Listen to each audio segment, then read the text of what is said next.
तो one piece chapter 1190 officially आ चुका है और आज के चैप्टर में बहुत कुछ हुआ है, तो काफी ज्यादा मजा आने वाला है। तो अभी टाइम वेस्ट ना करते हुए सीधा चैप्टर की तरफ चलते हैं। तो चैप्टर का नाम है दोस्त हु रिजॉयस एट डेथ। तो कवर पेज में हम लोगों को दिखाया जाता है कि किड, लूफी एंड सैंक्स साथ में फिशेस खा रहे हैं। नाउ चैप्टर वहां से स्टार्ट होता है जहां पिछला चैप्टर खत्म हुआ था, जब ईमू लूफी को डबल शॉट से पिन कर देता है एंड फिर गैबन उसको लास्ट में बचाने आता है। लूफी थोड़ा सा दूर जाके गिरता है और ईमू गैबन को देख के सोच रहा होता है कि बुढ़ा कर क्या रहे। देन ईमू अपना एक अटैक करता है बट गैबन उसके सामने से गायब हो जाता है। नेक्स्ट पेज में हम लोग देखते हैं कि गैबन ईमू के ऊपर जा चुका है और ईमू के फॉर्म को देख के बोलता है कि कितना खतरनाक फॉर्म है, ये यकीन करना मुश्किल है कि तू इसी दुनिया से है। फिर ईमू उसको देख के बोलता है कि वो art you, what manner of being art you, ये सही से बोल नहीं पा रहा है, ये पक्का तोता है। खैर गैबन उसका रिप्लाई करते हुए बोलता है कि मैं वो हूँ जो इस दुनिया को जानता है, the one who knows the world. और फिर गैबन सीधा ऑरा फॉर्म करते हुए ईमू को इग्नोर करके सीधा उसके सामने से लूफी की तरफ जाने लगता है। ईमू बस उसको देख रहा होता है और गैबन लूफी के पास जाके बोलता है अबे वो उठ। उसका कॉलर पकड़ के उसको उठाता है, बोलता है चल खड़ा हो स्ट्रॉ हैट लूफी। लूफी अभी खड़े होने के तो हालत में नहीं लग रहा। लूफी बस दर्द में वही मोर्निंग कर रहा होता है।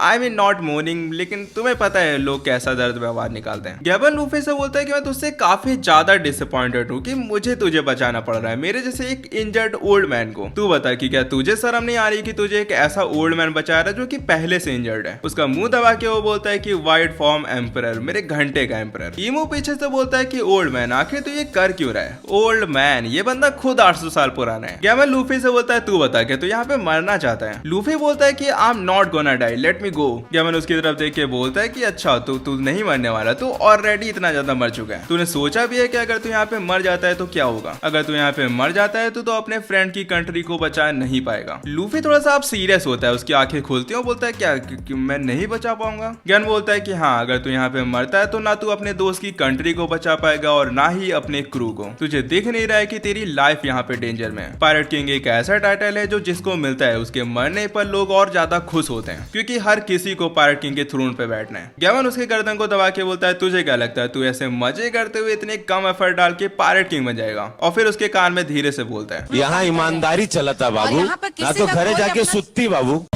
लेकिन एक्चुअल में वो बोलता है कि अगर तुझे ऐसे मजे ही करने हैं तो तू अपने घर जा। फिर गैबन उसको पकड़ के फेंक देता है, बोलता है you don't have what it takes to become a pirate king, you are just a stupid kid. ईमू बस खड़े होकर आराम से देख रहा हो, बोल रहा है एब्सोल्यूट सिनेमा। लूफी बोलता है damn it that old geyser, उसके मन में जो आ रहा है वो बोले जा रहा है। He is not lying man, you are actually not doing good. Luffy आजकल मजे मजे में चीजों को सीरियस लेना कम कर दे रहा है, तो थोड़ा जरूरी है हम्बल होना। नेक्स्ट पैनल में हम लोग देखते हैं कि गैबन अपने अटैक को रेडी करता है जिसका नाम है मैंटिस एक्स टेक्निक। गैबन ईमू से बोलता है क्या वो सच में उसके जैसा लगता है? उसके जैसा, जॉय बॉय के जैसा। पता है मुझे याद आ रहा है किसी और ने भी शायद ईमू के सामने मेंशन किया था जॉय बॉय और डेवी जी जोन्स को। अच्छा नहीं हुआ था उसके साथ। ईमू थोड़ा शौक होता है, उसकी तरफ देख के बोलता है कि आखिर तो है कौन जो मुंह के एग्जिस्टेंस के बारे में जानता है। उसके बाद वो अपनी स्वॉर्ड उठाता है और अटैक करता है जिसका नाम है बोन सॉलिंग फोर्थ सन। फिर हम लोग देखते हैं कि गैबन उसके अटैक को डॉज कर लेता है और ईमू बोलता है कि आखिर तू मेरे बारे में इतना जानता कैसे है? फिर गैबन बोलता है the words of Joy boy, पर तू चिंता मत कर, हम लोगों का कोई इंटेंशन नहीं है ऐसे अननोन पर्सन को फॉलो करने का जो कि कभी पास्ट में एग्जिस्ट करता था। हम बस देखना चाहते हैं अपने कैप्टन के ड्रीम को। ईमू खांसते हुए बोलता है कि कैप्टन कौन है तेरा कैप्टन? फिर हम लोग लूफी की तरफ देखते हैं जिसकी हालत खराब है। वो बोलता है कि ये बुढ़ा मेरा मजाक उड़ा रहा है। फिर वापस हम लोग गैबन को देखते हैं जो कि ईमू को रिप्लाई करते हुए बोलता है कि मेरा कैप्टन है pirate king gold D Roger. फिर हम लोग ईमू का थोड़ा सा फ्लैशबैक देखते हैं जहाँ वो फाइबरलेस से बोल रहा होता है कि डी नेम वालों को पायरेट किंग का टाइटल नहीं मिलना चाहिए, डी नेम वालों का नाम ही नहीं स्प्रेड होना चाहिए। फिर ईमू गैबन से बोलता है अच्छा वही घटिया इंसान जिसने पायरेट एरा स्टार्ट किया था और तू उसके क्रू का मेंबर है जो कि अभी स्ट्रॉ हैट लूफी को प्रोटेक्ट कर रहा है। फिर गैबन उसकी तरफ देख के बोलता है कि हाँ, और यही सबसे बड़ा प्रूफ है कि तू उसको मारने के लिए यहाँ तक आ गया। इसका मतलब है कि तू उसको एक थ्रेट की तरह देखता है। फिर हम लोग गैबन के फ्लैशबैक में जाते हैं और ये वही फ्लैशबैक है जो कि हम लोगों को एनिमे में भी दिखा रखा है, जहाँ रॉजर बोल रहा होता है कि कोई ऐसा आएगा जो कि हम सबको सरपास करेगा, we were just too early. और फिर हम लोगों को एक गोटेड पैनल दिखाया जाता है जहाँ गैबन, रेली, क्रोकस, सैंस, ओडन और व्हाइट बेड होते हैं। गैबन ईमू से बोलता है कि वो बच्चा वो वही इंसान है जिसका हम लोग हमेशा से वेट कर रहे थे और तू यहाँ पे आके यही बता रहा है कि वो वही इंसान है ना? फिर हम लूफी को देखते हैं जिसकी हालत अभी भी खराब है और ईमू बोलता है कि हाँ तू सही बोल रहा है। उसके बाद वो सीधा अपनी ब्लैक फ्लेम से अटैक करता है। फिर ईमू बोलता है ये डेस्टिनी वाला कोइंसिडेंट बहुत हो गया, let me end this once and for all. और लूफी के छाती में वो ब्लैक फ्लेम जलने जलने लगती है। लूफी गैबन की आग को देख के थोड़ा शॉक हो जाता है और सीधा वापस से आसमान में जंप करता है। उसके बाद अपना अटैक रेडी करते हुए एडम ट्री से बोलता है कि मुझे माफ करना एडम, तुझे हर्ट करने का मेरा कोई इंटेंशन नहीं था। बट वो अपनी पूरी पावर लगा के अटैक करता है, उसकी बॉडी उसके अटैक को हैंडल कर नहीं पा रही है। गैबन बोलता है कि my joints are turning to junk in this body. Luffy बोलता है दैट ओल्ड मैन, मैं उसको माफ नहीं करूंगा, भले ये रेली का क्रूमेट है।